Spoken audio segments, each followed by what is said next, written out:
چاوی زمون په وطن کې میلاد شریف شو یو مولا پکې تقریر کو چې ابوبکر صدیق وای چې چا په میلاد کې 1 روپیا ولګوله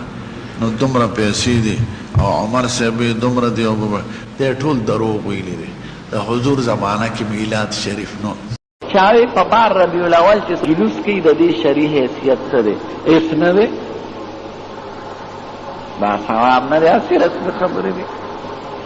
نه د شریعت حکم دی نه د هغه سره عقیدت دی نه پرې ثواب شته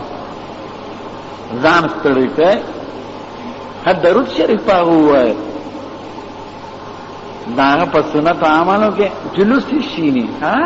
جلوس په شریعت کې څه عبادت نه د شیعګانو جلوس دی د شیعګانو په مقابل کې دوی جوړ کړی نه هغه جلوس څه شی دی نه دا جلوس څه شی دی دا د حمقلو خلقو رسمي خبري ما ورته وایي چې کوم قوم نه د دین حقیقت ورک شي نه هغوی په دې رسمیاتو خپل دین محفوظ ساتي چې شریعت کې د هغوی څه ثبوت نه نو دا یې شی نه دی څوک پکې د ټانګو جلوس کوي څوک پکې د اوښانو کوي څوک پکې د رکشو کوي هلکه مونځ هم کړی دی مونځ هم ښه نه دی کړی خو جلوس هم شکل هم څنګه دی شکل هم د دې ښکلی پیغمبر دی نه جند هم د هغه دی نه فراس کاک هم د هغه دی نه دا خلک د قبایلو پر وایي